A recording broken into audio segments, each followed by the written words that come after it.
Hello everyone and welcome back to my channel of Flute Artistry. So for this video I'm going to do a little bit more of like a fireside chat. As you all know, we've just come out of an Olympic season, so I'm actually going to talk about the competition side of music and as flute players and what we can do to prepare for that.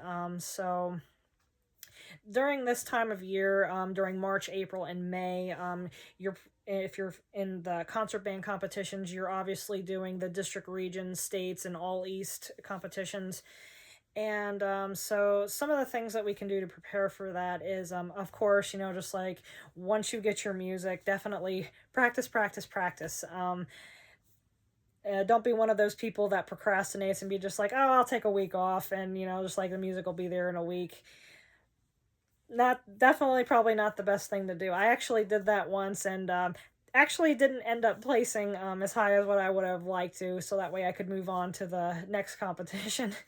But yes, once you get your music, definitely practice. There is that old saying where an amateur will practice something until they get it right, but a professional will actually practice it until they can't get it wrong. And so that's actually the kind of mindset that you have to have when going into these competitions. You need to know your piece of music in and out, so that way when the competition time comes around and the nerves actually kick in, then basically just like when your body kind of goes on autopilot, just like it, so that way just like, oh, your nerves aren't going to bother you as bad, and you have that confidence that you have going into the audition. And so like some of the things that I would do is just like I was constantly practicing. So like if you're in high school and you have maybe like an MDIS period or study hall, or even if you're in a class that's you're not doing anything for the day, I was constantly asking my teachers, hey, I've got a competition coming up, may I go down to the band room to practice and prepare for this? And most of them were very nice and allowed me to do that. Of course that depends on your high school if they allow you to do that. Another thing is, while I was at home, I was at least practicing at least 2 hours a day. And and there were days where I was waking up at 5 o'clock in the morning to get an extra practice time. And it's just like, yes, I was going to, when I got to that competition or the day of competition, I knew that music in and out.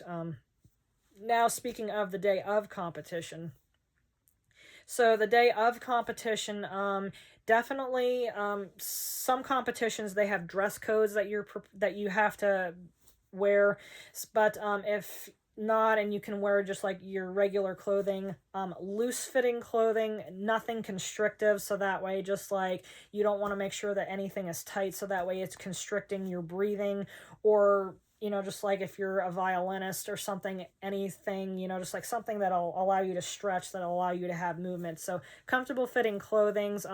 If you have to wear more of like a professional wear, ladies, no big high heels. I would definitely recommend more of like a flat shoe. So basically anything that could obstruct something or make you uncomfortable, that's going to affect your playing. So as comfortable as you possibly can whenever you go to audition. I always had a specific outfit that I wore for almost every single competition that I did. It was comfortable and it allowed me to have that flexibility, and I was comfortable even when breathing and stuff like that. So and of course also the day of competition, definitely don't overeat before you go.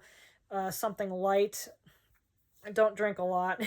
You don't want to have to use the bathroom whenever you have to go into auditions. So yeah, that, and probably the best advice that was given to me years ago, for the day of competition, my one of my former flute teachers, sorry, that I had in high school, she gave me probably the best advice that I carried on throughout high school and even into my college, when I auditioned.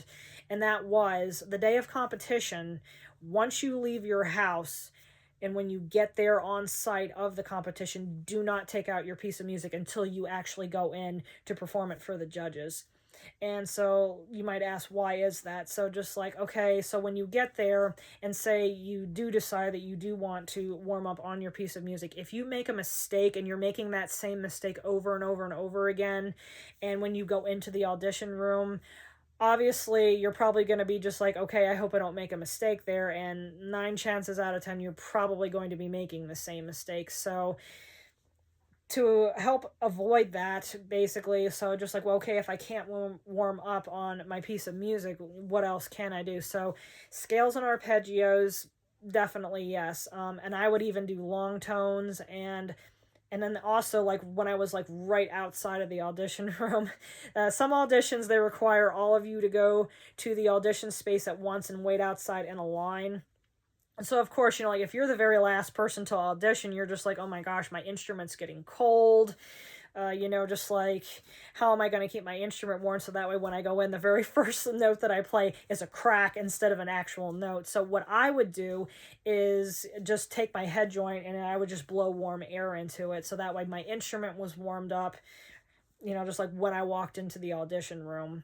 And sure enough, just like that was, she would, my teacher ended up being exactly right. When I walked into that room and I played that music, that was going to be the very best that I was able to perform that, just like, and, like, didn't play it beforehand, so I wasn't thinking, oh, I made a mistake while I was practicing out in the auditorium, just like I walked in, just like I played it fine when I was at home, so I walked in with that mindset. I was just like, I hadn't made any mistakes, just like I walked in and I played it as best as what I was going to perform it.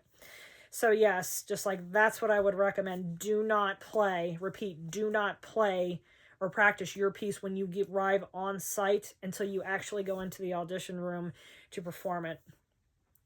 So yeah, a few things you can do, like as far as warm up, definitely scales and arpeggios. It's kind of like an athlete before a game. They have so much adrenaline rushing through them. Some coaches will say, oh, go run up and down the hallway, a few times, or do jumping jacks, or do something to kind of get rid of that excess energy. It's the same with us as musicians. We're just doing it in a different way through our scales and arpeggios. So yeah, that's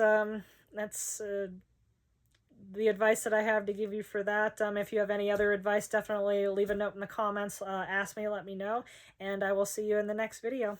Bye.